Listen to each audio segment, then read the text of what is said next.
Tax की अच्छी खासी चीजें कवर्ड थी, याद आ रहा है?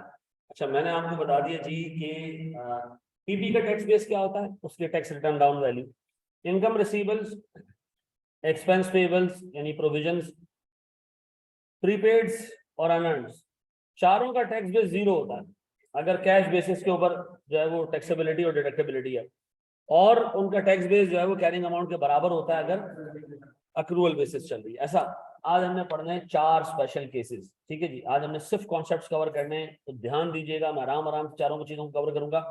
4 स्पेशल केसेस हैं, मैं जरा स्पेशल केसेस लिख लेता हूं हमारे पास हैं कितने, ठीक है जी।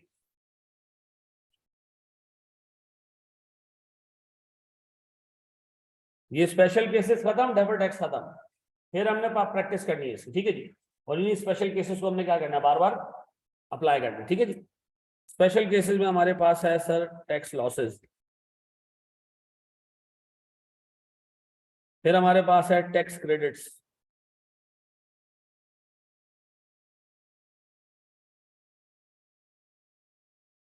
फिर हमारे पास है जनाब टैक्स विद लीजेस या लीज, चौथा है हमारे पास sir tax with investments IFRS 9, फिर हमारे पास है रीवैल्यूएशन, फिर हमारे पास है टाइम बार्ड पेबल्स,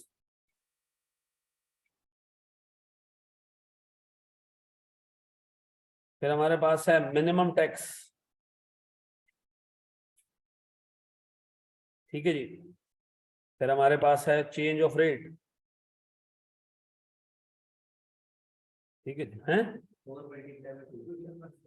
नहीं, 4 आज हम पढ़ेंगे ना, हमने कब कहा टोटल 4 है?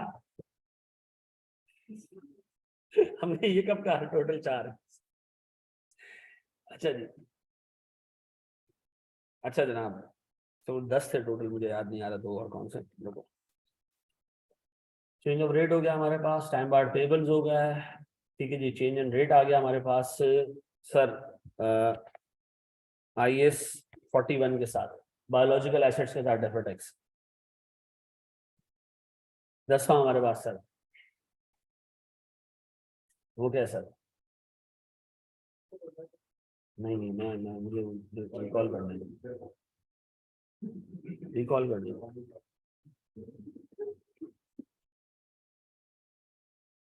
गुड, वेरी गुड यार आफ्ताब, वेरी गुड। कितने लोगों ने घर पे जाके वो सवाल अटेम्प्ट किया था जो मैंने रात रात गए दिया था? एक बंदे ने, बस हो गया था, टैली हो गया था, टैली। यार कर लेना उसको यार, इतनी आपके लिए मेहनत से सवाल बनाते हो आप, उस पर खड़े होके ना थूक भी दिया करो, हम कहेंगे हमारा काम हो गया, ठीक है जी। पीपी अकाउंट्स बनाने की जरूरत इसलिए नहीं थी कि उसमें पीपी की सारी चीजें ऑलरेडी दिया हुआ था, IFRS के साथ, IFRS 15 के साथ इतना वो नहीं आता, ठीक है जी। अच्छा, मुझे एक चीज इसमें याद नहीं आ रही एग्जैक्टली वो है क्या, ठीक है जी, उसको मैं आगे जाके डिस्कस करता हूँ जनाब। वेरी गुड सर, IAS 21 के साथ याद आ गया, चलो जी। अब सर हमारे पास ये है सारी चीजें सामने, मुंह पे पड़ी हमारे 10 के 10 केसेस, एक एक करके हम सारों को उठाते हैं और एक एक केस के ऊपर हम एक एक इलस्ट्रेशन सॉल्व करते हैं। और फिर जब आप पास पेपर उठाओगे ना, तो हर पास पेपर में 3-4 एसेट्स होंगे जो आप पढ़ चुके ऑलरेडी, और इनमें से 2 केस होंगे, ठीक है जी। एग्जामिनर 2-3 केस यहाँ से उठाता है, 2-3 एसेट्स वहां से उठाता है, 18 नंबर का सवाल बनाता है। तो इन पे अगर ग्रिप स्ट्रांग है तो आज भी 4 केसेस आपको पढ़ाऊंगा, कोशिश करूंगा 4 या 3 जितने भी कवर हो गए, और फिर मैं जो होमवर्क आपको दिया करूंगा उसमें वो एसेट जो हम कवर कर चुके हैं, एसेट लायबिलिटी और ये मिला के आपको दिया करूंगा, ठीक है। तो अपने पास सेटिंग डालें जनाब। सबसे पहली चीज टैक्स लॉस,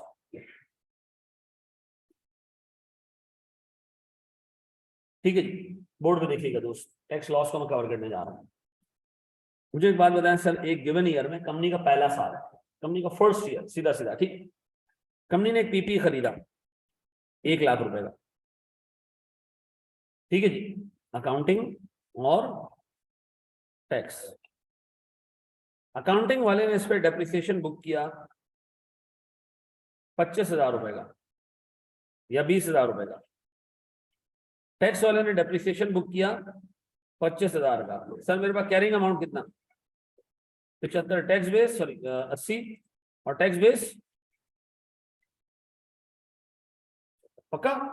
ये कंपनी का पहला साल है। इसी साल कंपनी ने जो अकाउंटिंग प्रॉफिट कमाया वो था से मिसाल के तौर पर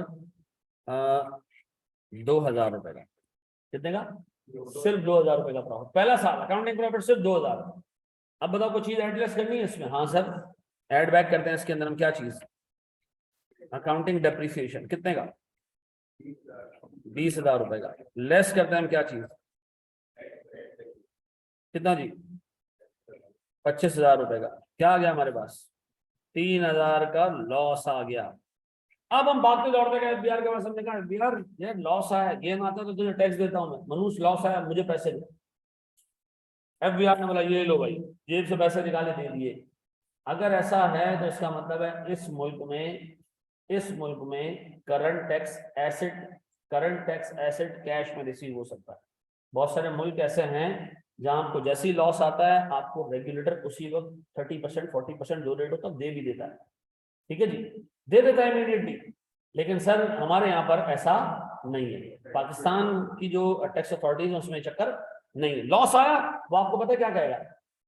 ठीक है मैं मानता हूँ मेरे में आपको शेयर देना है, कोई टेंशन नहीं, आज नहीं दे रहा, अगली दफा जब प्रॉफिट कमा लो ना इसको सेट ऑफ कर देना उसके साथ। ठीक है। अब बताओ सर मेरे पास इस केस में टैक्सेबल प्रॉफिट तो हो गया 0। तो सर मेरे पास जो करंट टैक्स एसेट या एक्सपेंस बनेगा वो कितना होगा? 0 हो जाएगा। करंट टैक्स तो देना ही नहीं है ऐसा। अब बताओ सर अगर मैं आपसे पूछूं यहाँ मेरा हिसाब किताब करंट टैक्स का हो गया 0। अब मैं अकाउंट बनाता हूँ सर, गौर से देखना। कंपनी का पहला साल है तो ओपनिंग तो कुछ भी नहीं होगा डेफर्ड टैक्स का। सारा का सारा क्या हिसाब किताब चल रहा होगा? Closing, carrying amount, tax base, difference और डेफर्ड टैक्स। ऐसा बताओ मेरे पास एक ही एसेट है इसमें, क्या चीज, कौन सा? पीपी। कितने का? ना ना ना ना 1 लाख नहीं है ना। अब कितना रह गया? 80,000। टैक्स बेस सर 5,000 रुपए का टैक्सेबल डिफरेंस। इस 5,000 के टैक्सेबल डिफरेंस पे 30% के हिसाब से 1,500 रुपए का डेफर टैक्स एक्सपेंस। ऐसा ये है या नहीं है? सर कैरिंग अमाउंट ज्यादा, टैक्स बेस का, में डेफर टैक्स एक्सपेंस आ गया।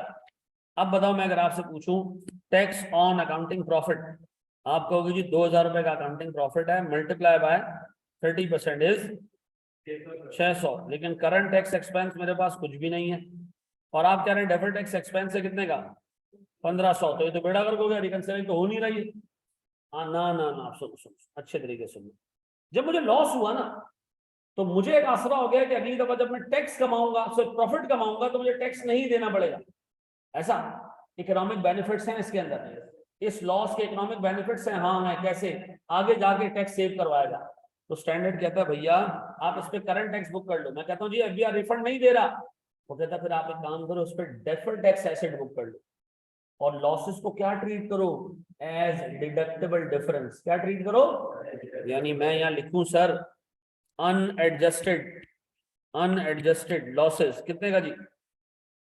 कितना जी? 3,000 डिडक्टेबल डिफरेंस पे क्या बनता है? Deferred tax asset. कितने से? इसका मतलब है सर जब भी साल के एंड पे आउटस्टैंडिंग लॉस बचा होगा, हम क्या दिखा रहे होंगे सर? डिडक्टेबल डिफरेंस दिखा रहे होंगे उसको। ऐसा क्या दिखा रहे होंगे उसको? क्योंकि सर डिडक्टेबल डिफरेंस में भी टैक्स सेव करने का पोटेंशियल है। इसको ऐसे ही ट्रीट करना है जैसे डिडक्टेबल डिफरेंस है। अब बताओ मेरे बच्चों मेरे पास डेफर्ड टैक्स कितना आ गया? 600। अब बताओ अगर मैं आपसे कहूं मेरे पास 600 से टैली हो गया है, तो बताओ सर जब मेरे पास साल के एंड पे आउटस्टैंडिंग लॉस मौजूद होगा, मैं ये नहीं कह रहा कि लॉस अराइज होगा और कंज्यूम होगा, नहीं, मैं क्या कह रहा हूँ जो लॉस तुम्हारे पास साल के एंड में बचा हुआ हो उस पर आप क्या बुक कर लेंगे सर? सीधा सीधा डेफर्ड टैक्स एसेट। ठीक है जी, उसको क्या ट्रीट करोगे? ऐसे डिडक्टेबल डिफरेंस ट्रीट करते हैं, उस पर इमीडिएटली हम क्या बुक कर लेंगे? Deferred tax asset. ये मेरे पास पहला साल खत्म हो गया। अब मैं दूसरे साल में जाऊं, 3 सालों तक लेके जाऊंगा और बताऊंगा इसको एडजस्ट कैसे करना है। ठीक है, ये ईयर 1 की हेडिंग डाल के कॉपी करें, हम ईयर 2 में जा रहे हैं और उसके बाद ईयर 3 में जा रहे हैं। ठीक है, तो बड़े हम आगे एक स्टेप और आगे जाएंगे हम, प्यारे भाई। अब बताओ हम सेकंड ईयर पे आए।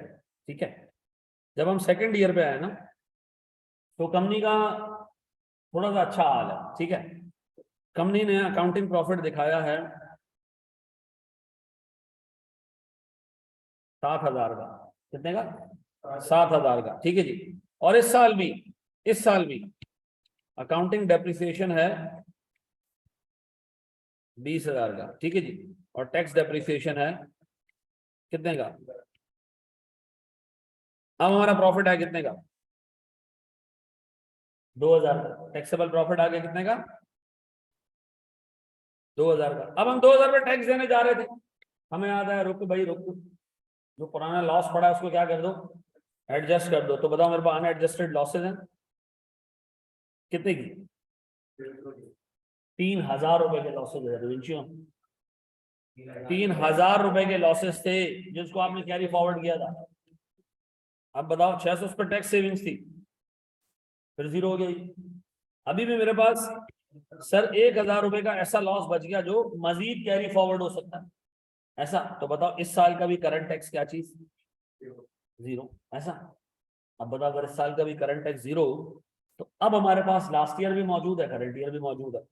तो सर हम यहाँ दो वो बना रहे हैं, carrying amount, tax base, difference, defer tax. Carrying amount, tax base, difference और डेफर टैक्स, ऐसा। मुझे बताओ मेरे प्यारे बच्चों, कैरिंग अमाउंट,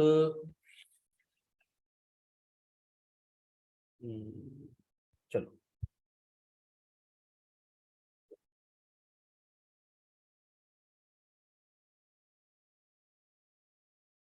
ये टैक्सेबल और डिडक्टेबल बता दें। मुझे आसान एक भाषा में बात बताओ। मेरे पास, चलो मैं इसको ना एक पूरी एग्जांपल के थ्रू एक्सप्लेन करता हूँ, थोड़ा समझ बढ़ते हैं। पहले दो दो एग्जांपल दे रहा हूँ छोटी सी, समझ लेना। बताया मेरे पास पीपी है सर, कितने का कैरिंग अमाउंट सर?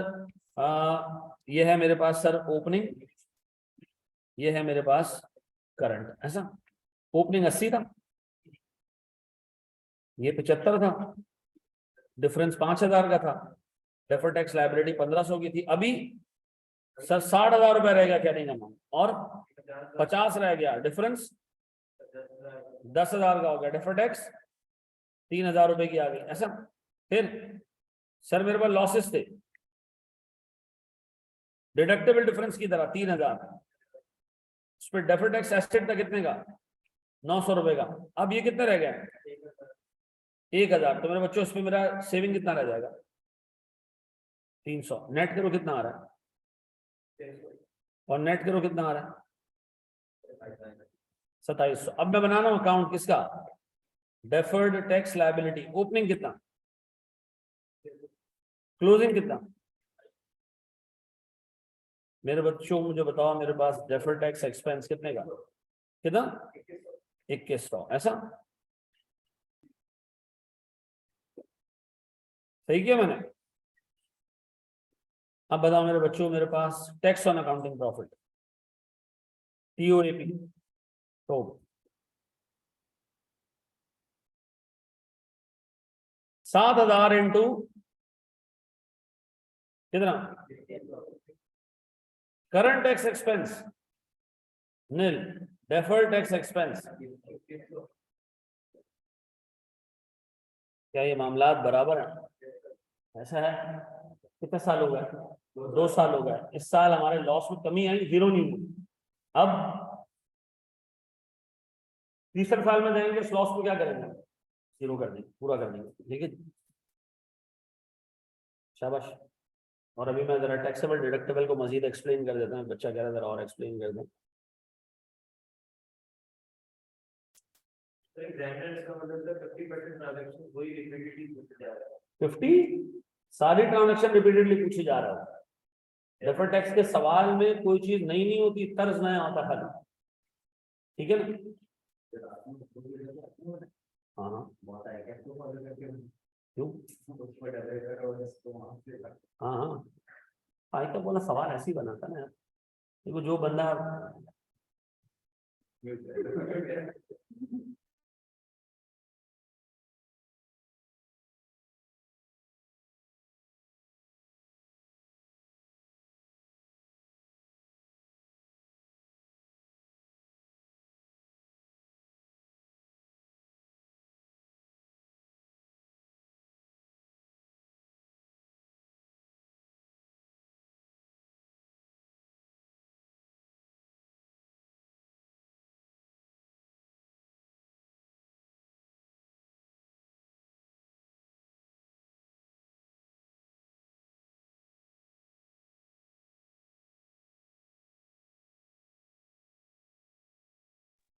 तो बेटा बस वो कुर्बानी का जानवर ले आए, फिर हमने वो हलाल कर दिया। ठीक है, बड़े मांगे ऑनलाइन वाले से तरसते हैं, क्या हो रहा है?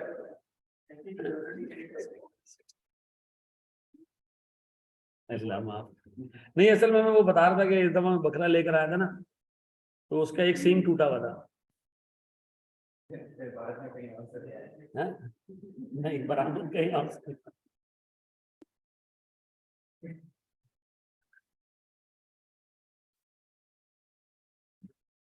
जुल्म है तो हमने थोड़ी थोड़ा सीन है।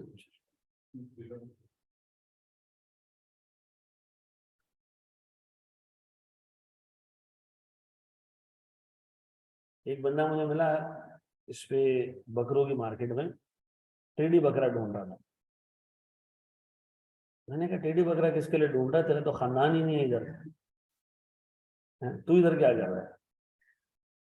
तो पता चला जी वो छोटी अम्मी के लिए ढूंढ रहा था।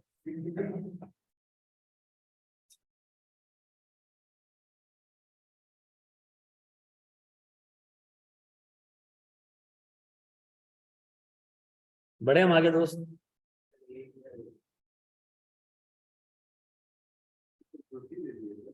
हैं? कल मैंने कहा यार खुद भी मैच देखूंगा कि नहीं, हैं? वो इकबाल डे को रिस्टोर कर दिया होगा ना, ये बड़े बेगैरत लोग। इकबाल डे को इसलिए रिस्टोर किया जा रहा है कि थोड़े तो मुल्क में यार हुब्बुल वतनी का चूरन बेचे हम, कहीं से तो हम बताएंगे जी शायर मशरिक और शायर ये।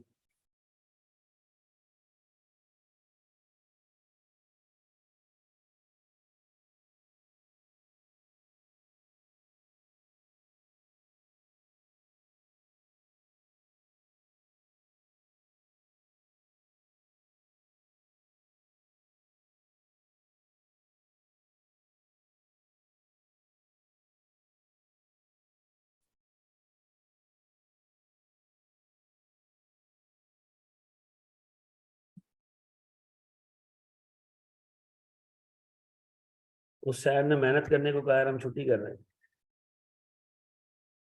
नहीं, शायर ने शायर मेहनत वाला बंदा नहीं, तो शायर इकबाल बहुत बहुत बड़ी चीज थी भाई। इकबाल, हाँ हाँ, मैं समझता हूँ अल्लाह के वलियों में से कायद आज़म, और जो अल्लामा इकबाल हैं, ये अल्लाह के वलियों में से। अल्लाह ताला इनको अपनी जवाहर रहमत में जगह दे। बहुत इनकी खिदमत मुसलमानों के लिए बहुत है, शऊर पैदा करने के लिए। आज भी इसकी जो है वो शायरी को कोई बंदा पढ़े और समझे तो वाकई मजहब को बहुत अच्छे से समझाए इकबाल। मजहब को क्या, सेंटर को बहुत अच्छे से समझाए कि यार एक ताकत इंसान को अल्लाह ताला किस तरह देता है। Amazing individuals.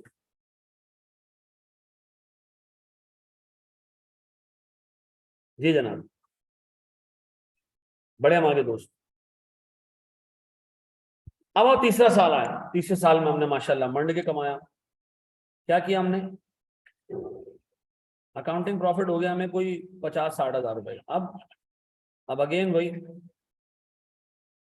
Accounting depreciation add किया हमने, कितने का? 20 का। टैक्स डेप्रिसिएशन कितना? 45,000। अब पहली दफा हम क्या कर रहे हैं, इस पर टैक्स दे दें? नहीं, अनयूज्ड लॉस कितने का, कितना रहेगा? 30% के हिसाब से कितना बनता है? 13,200। फिर मेरे बच्चों, मैं आपसे कहता हूं जनाब, डेफर टैक्स की working, current sorry carrying amount, tax base, difference, defer tax, carrying amount, tax base, difference, defer tax. Sir मेरे पास कैरिंग अमाउंट पीपी कितना? सर 60,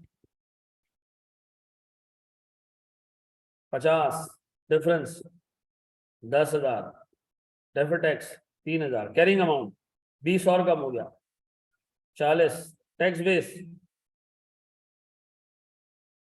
डिफरेंस और 4,500। अब एक बात बताओ, लॉसेस इधर तो थे 1,000 के, इस पर डेफर्ड टैक्स था कितने का,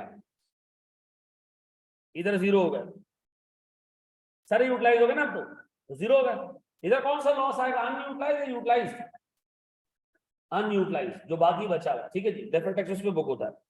सर ये कितना आ रहा है, 27 से कितना आ रहा है। अब बताओ मैं अकाउंट बनाऊं, deferred tax liability opening 2700, closing 4500, फिर डेफर्ड टैक्स एक्सपेंस कितना 1800। अब बताओ सर मैं अगर एक रिकंसिलिएशन बनाऊं तो मैं कहूंगा जी मेरे पास टैक्स ऑन अकाउंटिंग प्रॉफिट कितने का, 50,000 into 30% is 15,000। Current tax expense 13,200। Deferred tax expense कितने, ऐसा एच। तो अब बताओ लॉसेस का क्या करोगे, जब भी लॉस आएंगे हम अनयूटिलाइज पोर्शन पे डेफर्ड टैक्स बुक कर देंगे, बस कहानी खत्म। यूटिलाइज को यूटिलाइज करना है, जो अनयूटिलाइज बचे उस पर डेफर्ड टैक्स बुक कर देंगे, कहानी खत्म। ऐसा ओपनिंग में जो अनएडजस्टेड है, जो क्लोजिंग में अनएडजस्टेड, दोनों ले लेना। आ सकता है, बिल्कुल आ सकता है, तला भी आ गया, बहुत सारे सवालों में ऐसा आएगा, ठीक है जी। अब जरा बचने का जरा टैक्सेबल और डिडक्टेबल पे बात कर लें, ठीक है। तो जरा सा 2 मिनट के लिए ना बोर्ड पे देख लो, ताकि एक चीज हमें क्लियर हो जाए। गौर से देखना दोस्त, एक बिल्कुल डिफरेंट अप्रोच से एक चीज सिखा रहा हूँ, ताकि तुम्हें जिंदगी में ना फिर तंग नहीं करे चीज। मुझे एक बात बताओ, एक पीपी का कैरिंग अमाउंट है 100 रुपए, उसका टैक्स बेस है 80 रुपए। कैरिंग अमाउंट का मतलब क्या होता है, इतने इकोनॉमिक बेनिफिट्स आपको आगे मिलने वाले, कम से कम इतने रुपए के इकोनॉमिक बेनिफिट्स आपको आगे सालों में मिलने वाले। एसेट का मतलब होता है जी इकोनॉमिक बेनिफिट्स जो कि एक एसेट में मौजूद है, आगे आपको आगे कंपनी को आगे टाइम में आके मिलने वाले। 100 रुपए के इकोनॉमिक बेनिफिट्स फ्यूचर में मिलेंगे। एफबीआर इसके अगेंस्ट रिडक्शन कितनी देगा, 80 रुपए की देगा।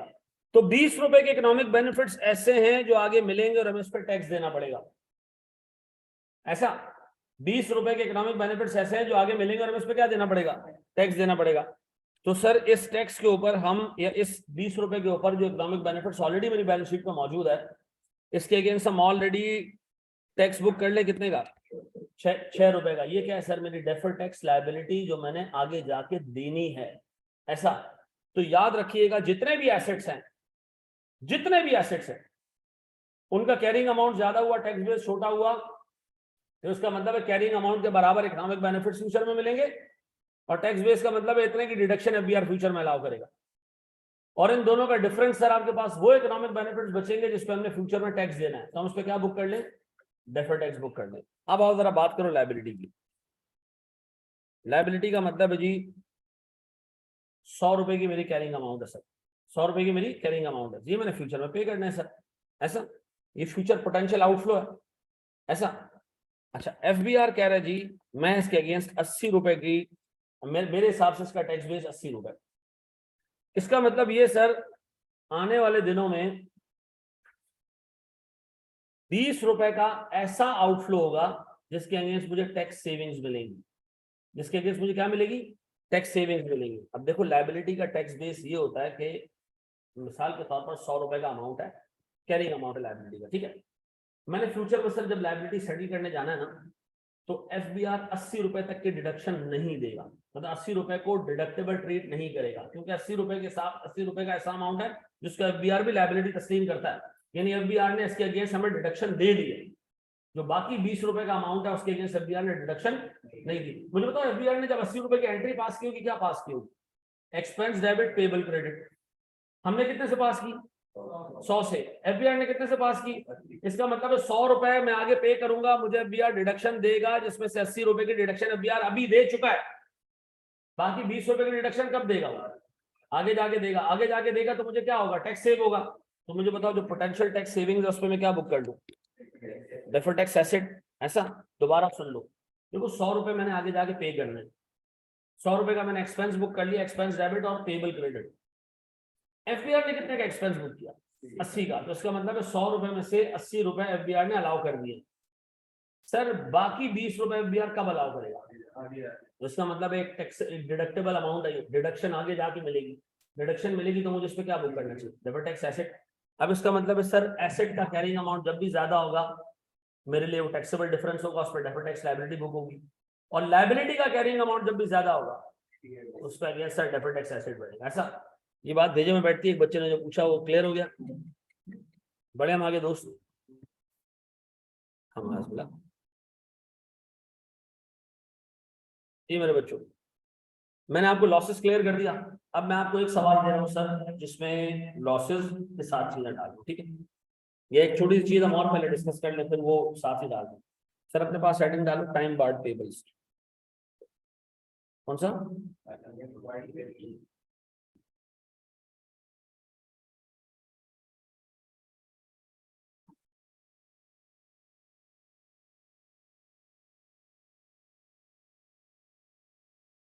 ठीक है, टाइम बार्ड टेबल्स क्या है?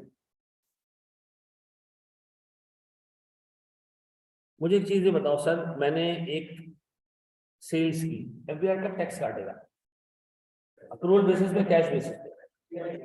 अक्रूवल बेसिस पे। किस पे? अक्रूवल बेसिस पे। इसी तरह सर जो मैं परचेजेस कर रहा हूँ एफबीआर उस पर डिडक्शन कब देगा?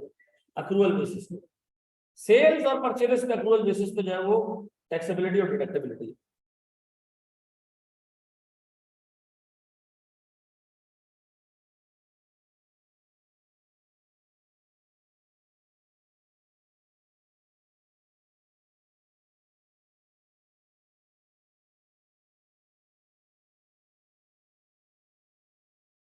सर मैंने सेल्स पे भी जो है वो टैक्स दे दिया अक्रूवल बेसिस पे, परचेजेस पे भी मैंने जो है वो अक्रूवल बेसिस के ऊपर डिडक्शन ले ली। अज्यूम करो मैंने अपने पास एक एंट्री पास की, परचेजेस डेबिट 100 रुपए और पेबल क्रेडिट कितने से? डिडक्शन मिली, पेमेंट ही नहीं की। पेमेंट की नहीं, 1 साल गुजरा, 2 साल गुजरा, 3 साल गुजर गया। एफबीआर ने कहा भाई जरा ये तूने डिडक्शन ली थी इसकी पे तो किया नहीं तूने, बोगस तो नहीं? मैंने कहा भाई क्या मतलब बोगस? यार पेबल है, पे करना है मैंने कहा अच्छा, अपेरेंटली तो बोगस लग रहा है, फजूल लग रही है। हाँ, क्यों फजूल है भाई? उसने कहा 3 साल तक तूने इन्वेंट्री का पेबल किया, ये ट्रेडिंग लायबिलिटी है। इन्वेंट्री के लिए तो यार हर 2 महीने 3 महीने 4 महीने 6 महीने में क्या हो जाता है? साल हो गया, 3 साल से लेके बैठा हुआ कौन है? गूगल का बच्चा जो ले ही नहीं रहा तेरे से पैसे। तो हम इसको अलाउ नहीं करते ताकि एफबीआर ऑलरेडी इसको अलाउ कर चुका है। एफबीआर कह रहा है भाई अब ये टाइम बार्ड हो गया। कितने साल बाद टाइम बार्ड हो जाता है? 3 साल बाद। अब एक काम करो उसको इनकम में ऐड कर, इनकम में ऐड क्यों कर दो उसको? ताकि वो जो आपने बेनिफिट दिया था उसका इम्पैक्ट क्या होता है? खत्म होता है। ठीक है जी, लोग समझते हैं पेनल्टी है, 3 साल पे नहीं किया तो एफबीआर इनकम बना देगा। इनकम नहीं बना रहा, वो ऑलरेडी तुम डिडक्शन ले चुके हो, उसको तुम्हें जो है वो रिवर्स करना है। ऐसा अब जब रिवर्स हो गया तो इस पर टैक्स देना पड़ेगा, जो पहले टैक्स बचाया था आप देना पड़ेगा। अब फिर मैंने कहा एफबीआर अगर मैंने किसी पॉइंट पर जिंदगी में पैसे पे कर दिए तो एफबीआर ने कहा जब पे कर दोगे ना तब आना मेरे पास, तब मैं तुम्हें जो है डिडक्शन दे दूंगा। ऐसा तो इसका मतलब है अब इसको मैं डेफर्ड टैक्स एसेट भी बुक कर लूंगा, क्योंकि जब इसको फ्यूचर में पे करूंगा तो इसका मतलब ये टाइम बार्ड पेबल्स इनकम में ऐड हो जाते हैं, इनकम में ऐड हो जाते हैं। और इससे क्या हो जाता है? हमारा करंट टैक्स एक्सपेंस इंक्रीज हो जाता है। फिर एट द सेम टाइम हम इस पे क्या बुक करते हैं? किस लिए? ताकि जब आप फ्यूचर में किसी पॉइंट पे इसको पे करोगे तो भी आपको डिडक्शन फिर से दे देगा। ऐसा अब बताओ सर टाइम बार्ड टेबल्स पे क्या करते हैं? इनकम में ऐड कर देते हैं। इससे क्या होता है? करंट टैक्स देना पड़ जाता है। और ये करंट टैक्स देना पेनल्टी नहीं है, जो पहले आप बेनिफिट ले चुके हो उसका रिवर्सल है। फिर फिर हम कहते हैं जी एफबीआर अगर मुझे पेमेंट दोबारा करना पड़ जाए बाद में, तो फिर अलाउ करोगे एफबीआर? हाँ, जब पेमेंट करोगे फिर आ जाए। अब इसको एक नॉर्मल लायबिलिटी ट्रीट करो, ठीक है जी। टेक्निकल बात करो, परचेजेस के अगेंस्ट पेबल अप्रूवल बेसिस पे अलाउड होता है। अगर आपने 3 साल उसको पे नहीं किया तो फिर वो अप्रूवल वाला स्टेटस खत्म होकर कैश के स्टेटस पे आ जाएगा। फिर जब कैश पे करोगे तब अलाउ होगा। ट्रांजैक्शन या पूरी पूरी purchase? नहीं नहीं, पूरी की पूरी परचेज नहीं, सिर्फ जो पेमेंट आउटस्टैंडिंग है वो जो पे कर चुके हो तो हो गया ना मामला, उसको तो एफबीआर नहीं चैलेंज कर रहा। ठीक है जी। अब फिर रिपीट कर रहा हूं, time barred payables accrual basis पे अलाउड होता है। ठीक है, अगर आप 3 साल तक पे नहीं करोगे तो फिर इसके अगेंस्ट रिडक्शन अक्रूवल की जगह कैश बेसिस पे चली जाएगी। ऐसा बड़े मांगे दोस्त, देखें इसके ऊपर एक सिनेरियो। देखो ये 10 चीजें इसी तरह याद करने वाली, ठीक है ना। टाइम बार्ड टेबल पे डेबिट टैक्स एसेट बनेगा। हाँ, क्यों? वही फ्यूचर में पे करेंगे तो डिडक्शन मिल जाएगी। जैसे नॉर्मल लायबिलिटी को फ्यूचर में पे करेंगे तो डिडक्शन मिलेगी, इस तरह ये भी।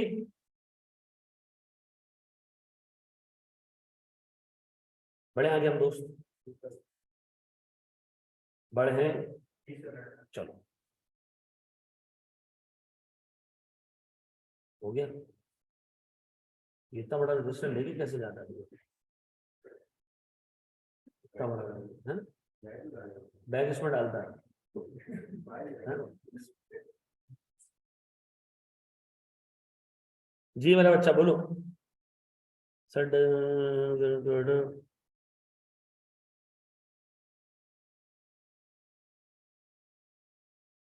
नहीं नहीं, ये गलत चीज है बेटा। अच्छा, ये आप लोगों ने पहले पढ़ा भी होगा टैक्स लॉ में, ठीक है ना? हाँ, उसका रीजन भी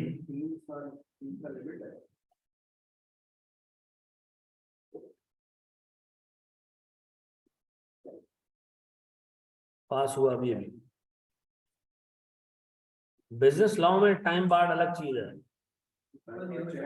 बिजनेस लॉ में टाइम बार्ड एक नेगोशिएबल इंस्ट्रूमेंट का मामला अलग है, लेकिन बाज़ औक़ात कुछ केसेस ऐसे होते हैं जो टाइम बार्ड हो जाते हैं, उनको फिर आप कोर्ट में प्ली भी नहीं कर सकते। जैसे जरदारी का केस उन्होंने गुजार दिया ना, अब आप उसको चैलेंज नहीं कर सकते। अब ये पैसा उनके लिए हलाल हो गया, ठीक है ना। कल कोई 2/3 अक्सरियत से हुकूमत आए, अगर आर्मी ने आने दिया तो वो लॉ चेंज करके कुछ कर सकती है तो कर सकती है, अदरवाइज नहीं हो सकती।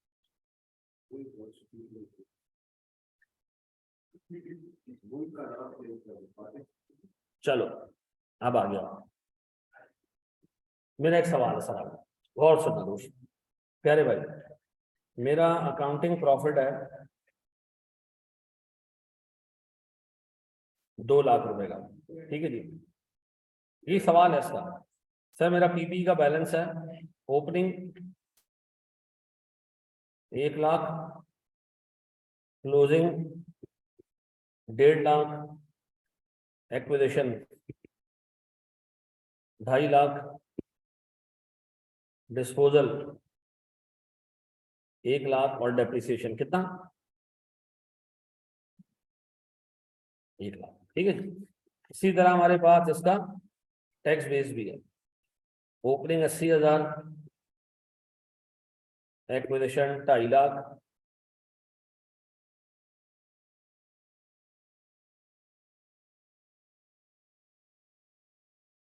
डिस्पोजल 90,000, डेप्रिसिएशन 1,25,000, क्लोजिंग बताओगे?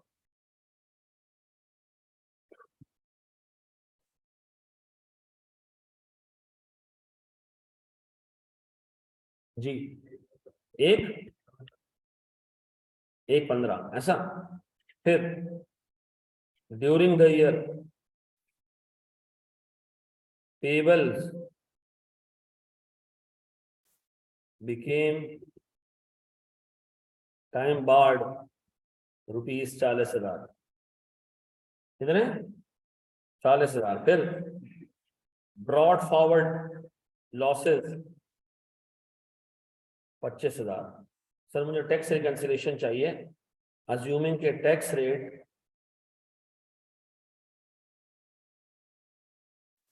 30%। शाबाश।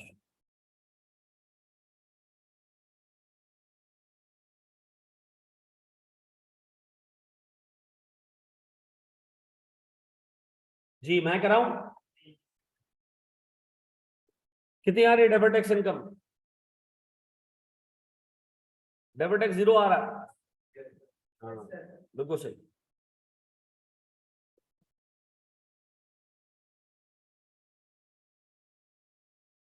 कोई किसी सवाल में आ जाए तो बंदा पागल है, 0 कैसे हो गया ये है? मैं करा रहा हूँ उसको, प्लीज बोर्ड पे देख लीजिएगा सर। मुझे बताया मेरे पास सबसे पहले इस सवाल में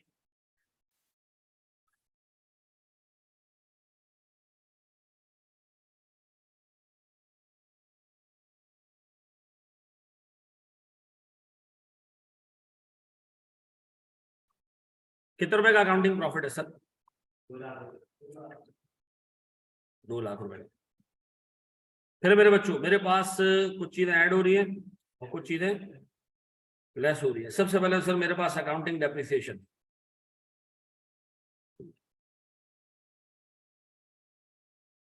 कितने का भैया? सर 1 लाख रुपए का। टैक्स डेप्रिसिएशन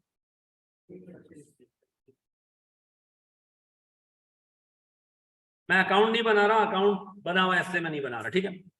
फिर जी सर मेरे पास डिस्पोजल पे अकाउंटिंग वाले की नजर में जो डिस्पोज्ड एसेट है उसकी कैरिंग अमाउंट 1 लाख है या 90,000 है। टैक्स के गेन 10,000 ज्यादा होगा, तो क्या मैं कह सकता हूं कि मेरे पास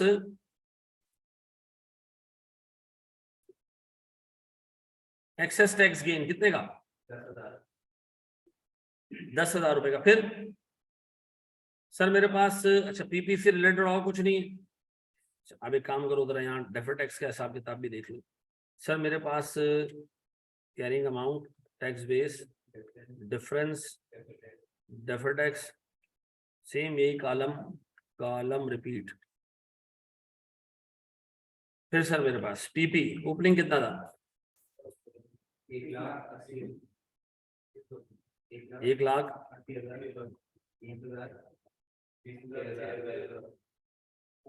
अब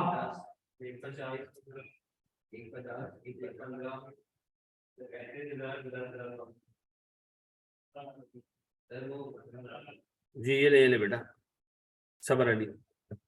चलो जी ये हो गया। अब बताओ सर मेरे पास के बाद टाइम बार्ड पेबल्स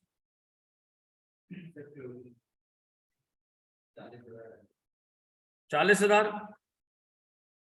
बताओ इसका मैं क्या करूं?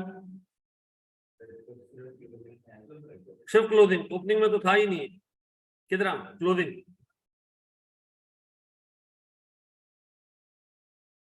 12,000 पक्का। और फिर मेरे पास सर उसके बाद 2 चीजें होंगी सर मेरे पास। पहले तो एक काम करो, उधर ये कॉपी कर लो। बताओ मेरे पास यहां डालू मैं अनयूज्ड टैक्स लॉस कितना?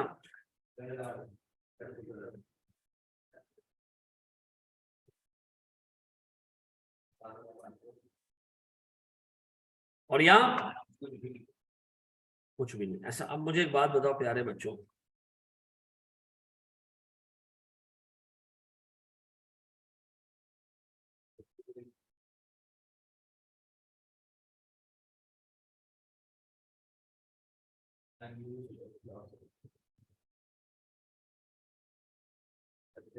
कितने के?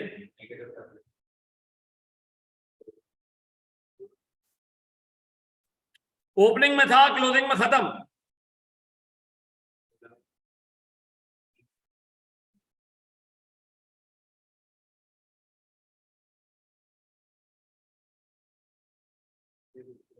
करंट टैक्स एक्सपेंस 60,000 पक्का।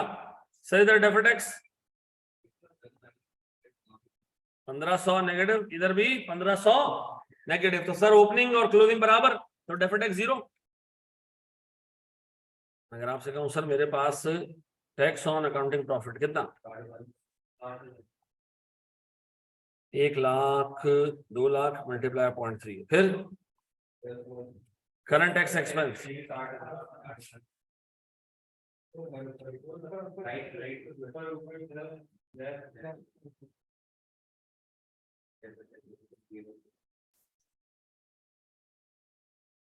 कहानी खत्म। यही है भैया हम बड़े एक स्टेप आगे अपने पास। अब हम हेडिंग डाल रहे हैं टाइम बार टेबल्स के बाद, और उसके बाद रेट चेंज। कौन सा है? रिवॉल्यूशन के लिए तो पूरी क्लास चाहिए ना, उसको तो पूरी क्लास में जिबा करेंगे।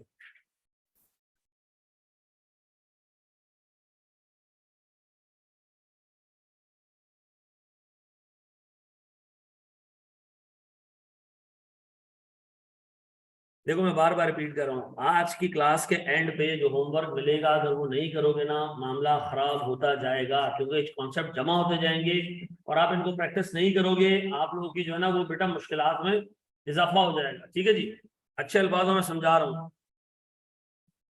दे दें लाजमी होमवर्क प्लीज, ये वाला एटीट्यूड चाहिए।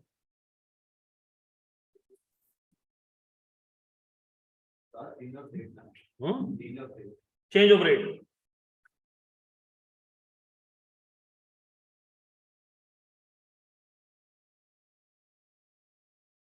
मैं तो डेली करता हूँ, होमवर्क की बात हो रही होगी और नहीं तो इंसान मर जाएगा जी।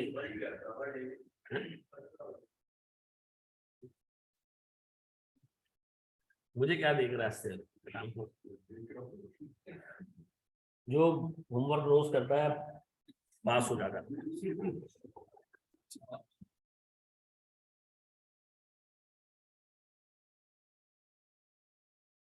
अच्छा जी, बोर्ड में देखना दोस्त,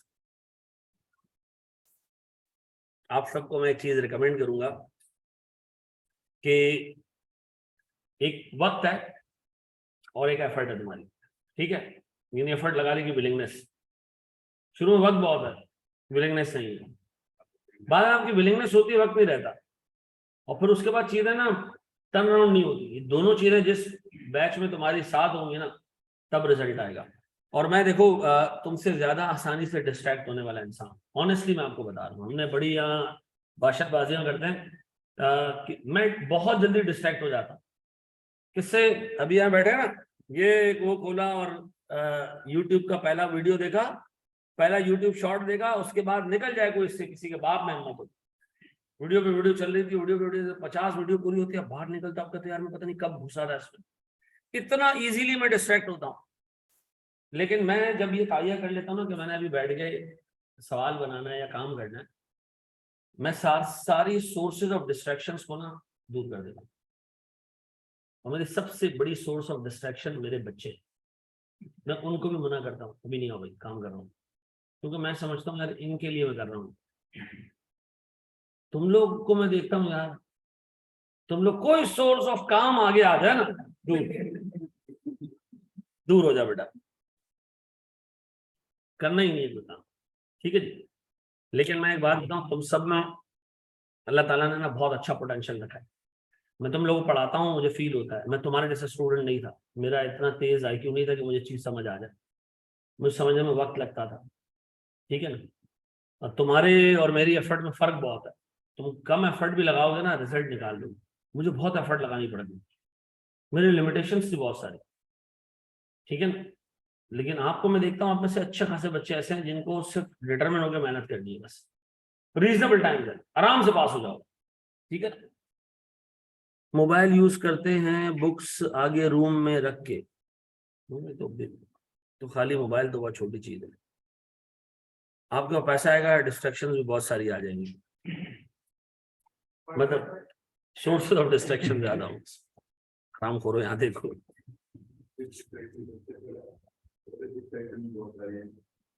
दुनिया का सबसे बड़ा फितना क्या है? माल और औलाद। ये कुरान में लिखा है, कुरान में लिखा है कि जो चीज आपको डिस्ट्रैक्ट करती है, आइदर योर मनी एंड औलाद भी माल ही है ना, अल्लाह ताला ने कुछ माल दे दिया, वो कुछ औलाद दे दी, ठीक है ना, तो बैलेंस आउट हो गया। तो हमारे अब्बा के पास कितना माल है, मतलब औलाद कितना? हाँ, बाकी सोचता क्यों इतना, तो फट से मुझे 5 हैं, 5 भाई हो, एक बार, अच्छा, चलो। तो तेरे ऊपर तो जिम्मेदारी भी बहुत है, लेकिन बगैरत भी तो उतना मजाक कर रहा हूँ। हाँ?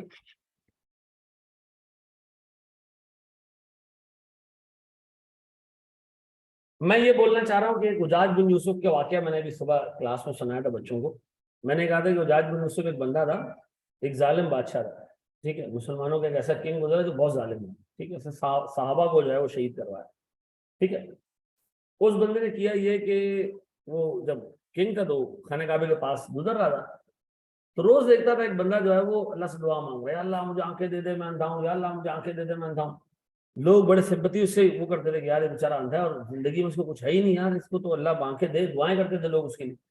एक दिन आया वो और यूं गर्दन पर उसकी तलवार रखी बंदे कि बेटा अगर तेरी रात तक आंखें नहीं तेरा गर्दन उड़ा दूंगा। अब उसकी हालत टाइट थी। अब या अल्लाह आंखें दे दे, ये किस जल्लाद के आत्मा है, अल्लाह आंखें दे दे, ये मार देगा मुझे, ये मार देगा मुझे। रात तक उसकी आंखें आ गई नहीं।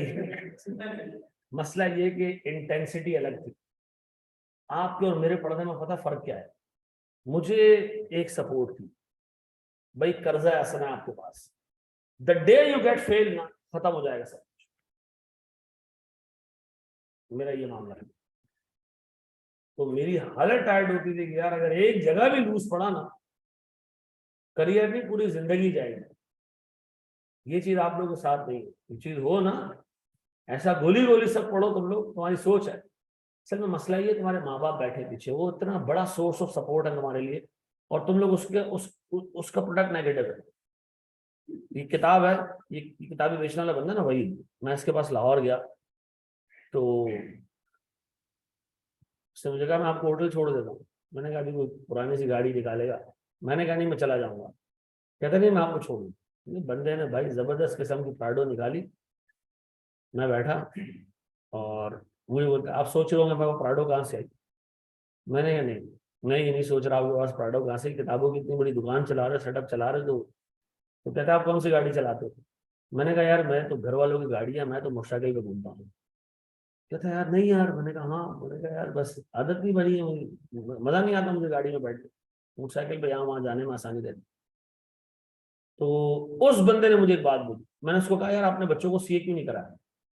कहता मैं मजदूर का बच्चा था, मेरा बेटा जो है ना माँ का बच्चा है, वो मेहनत नहीं करेगा और वो करता भी नहीं है मेहनत। मैं अपने बच्चों को देखूं तो मेरी बेटियां तो बहुत तेज है, मेहनत करती है। बेटे को रंग और नस्ल के हरामकारियां चाहिए,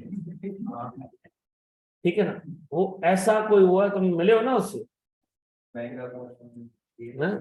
महंगा फोन तो छोड़ो, उसको आईफोन उसके पास है, लैपटॉप उसके पास है।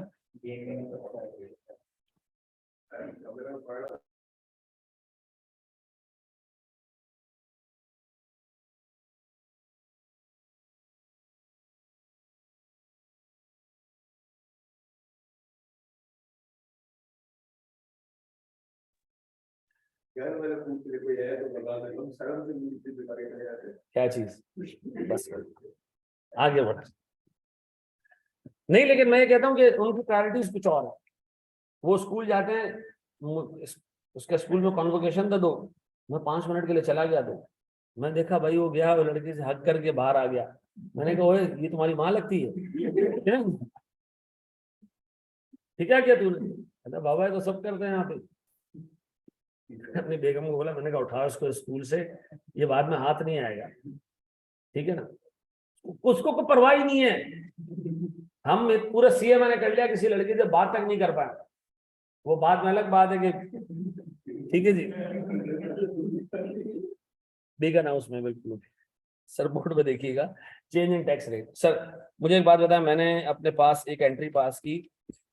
सर मैंने ना पीपी खरीदा है और मेरे पास 1 साल का अकाउंटिंग प्रॉफिट आया। और सुनना, अकाउंटिंग प्रॉफिट है सर मेरे पास 1 लाख का, ठीक है।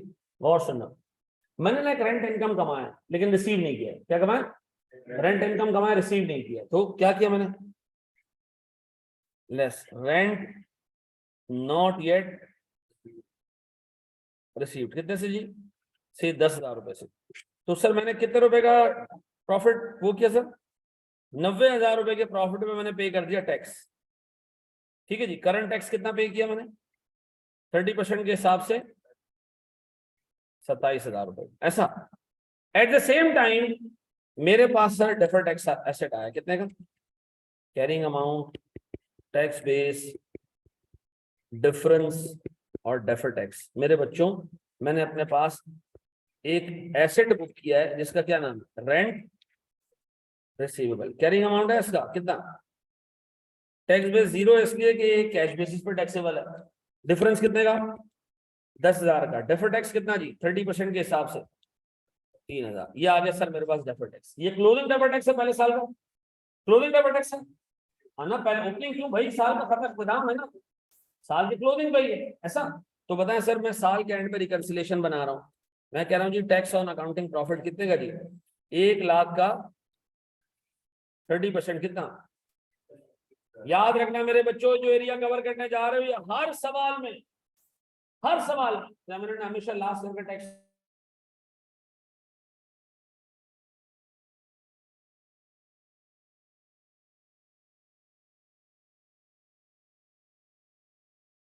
एक्सपेंस 27, मेरे पास डेफर्ड टैक्स एक्सपेंस कितना?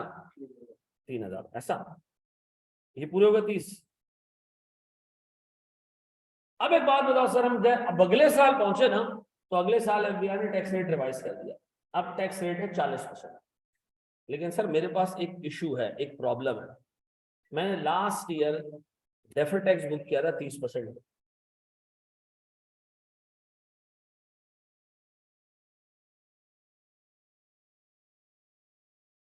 रेंट इनकम रिसीव होगी तो ये 30% पे थोड़ी टैक्स होगी, 40 पे टैक्स होगी। इसका मतलब है मेरी opening deferred tax liability sir change होनी चाहिए। जब मैं सेकंड ईयर में आया ना, तो मैंने सबसे पहला काम ये किया कि जो मेरी डेफर्ड टैक्स लायबिलिटी का ओपनिंग बैलेंस है कितने का?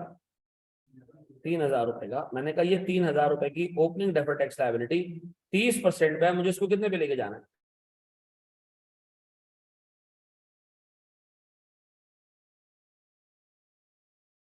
तो सर इसका मतलब है मुझे 1,000 रुपए इसको क्या करना चाहिए? बढ़ा देना चाहिए। मैंने फौरन पहला काम, डेफर्ड टैक्स एक्सपेंस कितने से? 1,000। और ये किसकी वजह से? Rate change. किसकी वजह से? Rate change. अब और सुनना, इस साल मेरा अकाउंटिंग प्रॉफिट आया, और सुनना, अकाउंटिंग प्रॉफिट आया मेरे पास सर से 1 लाख रुपए का, ठीक है जी। और इस साल वो जो रिसीवेबल था रेंट इनकम का, वो रिसीव हो गया। अच्छा, इस 1 लाख में वो शामिल नहीं होगा, क्यों? अकाउंटिंग प्रॉफिट वाले ने तो उस पर लास्ट में प्रॉफिट बुक कर लिया था। इस साल 1 लाख रुपए का अमाउंट कैश में रिसीव हो गया, रिसीव हो गया सर। तो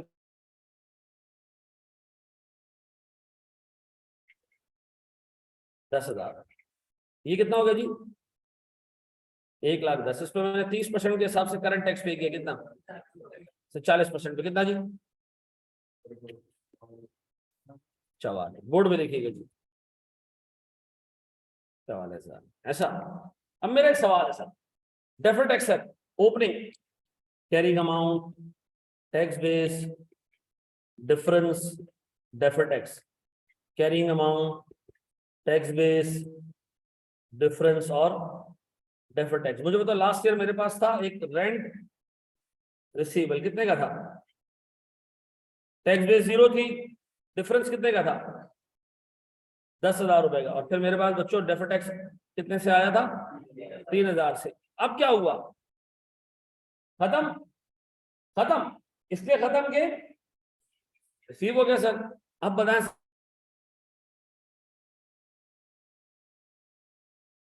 आपने रेट 0, उसका मतलब है मुझे डेफर्ड टैक्स को रिवर्स भी करना पड़ेगा। डेफर्ड टैक्स इनकम की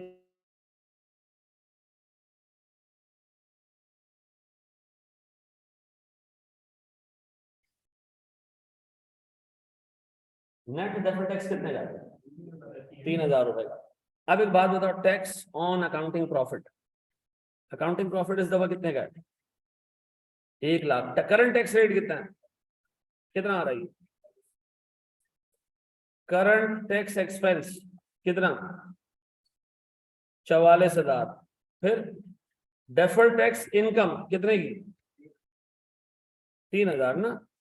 1,000 का एक्सपेंस और 4,000 की इनकम, कितने हो गए? 3,000। कितना रह गया? तो ऊपर तो 40 आ रहा, नीचे 41 आ गया, मसला आ गया। याद रखना ये अमाउंट लास्ट ईयर, ये अमाउंट करंट पीरियड से परटेन नहीं करता, ये हमेशा रिकॉन में एडजस्टमेंट के तौर पे आएगा। जो डबल टैक्स तुमने बुक किया है किसके ऊपर, रेट चेंज की वजह से या रिवर्स के रेट चेंज की वजह से, वो आपके रिकंसिलिएशन का लाजमी पार्ट बनेगा। क्यों? क्योंकि करंट ईयर का इवेंट नहीं किया। क्या करना पड़ेगा हमें?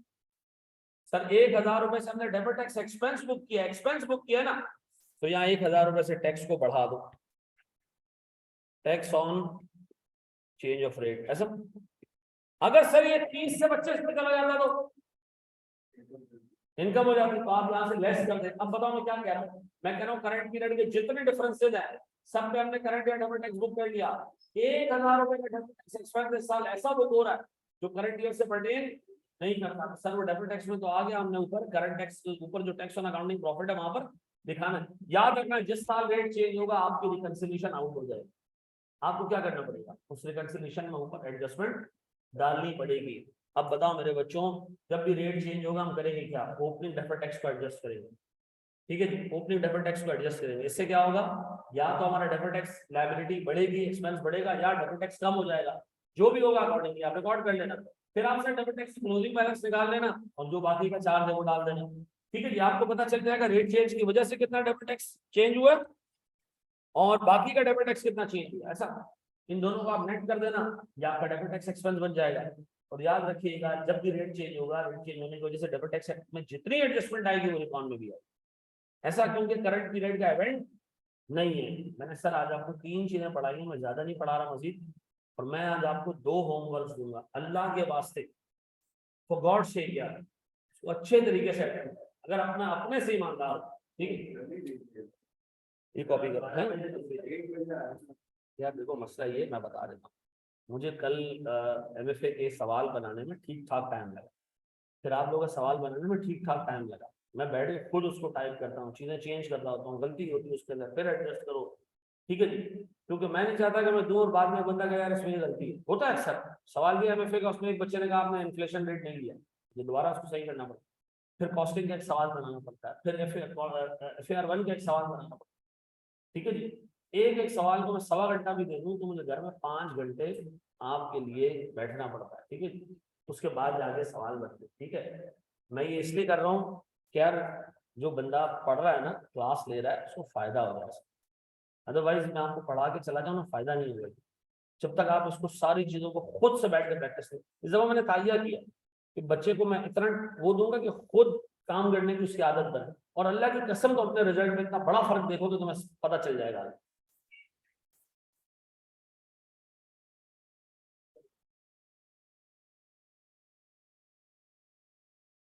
कल की क्लास वाला क्वेश्चन कौन सा है ना?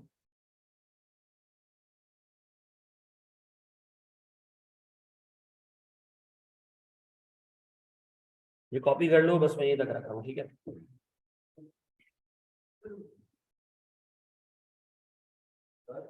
जी, हाँ, लेकिन अभी मैं लीजिए मैं अभी और रिकॉर्डिंग देना शुरू कर रहा हूँ। ठीक है, तुम लोग थोड़ा सा पहले देख लो तो मैं उसको और मजीद सवाल दे दूँ। एक दफा ऐड क्यों हुआ? ऐड इसलिए हुआ कि जब तुम्हारा टैक्स एक्सपेंस बढ़ा ना, तो यहाँ पर भी टैक्स एक्सपेंस को बढ़ा दो, और अगर इनकम आ रही होती है मैं इनकम में डाल देता। मैं टैक्स नोट मैं भी कराऊंगा, पहले पूरा कर लूँ उसके बाद पूरा सवाल दिखा दूँ।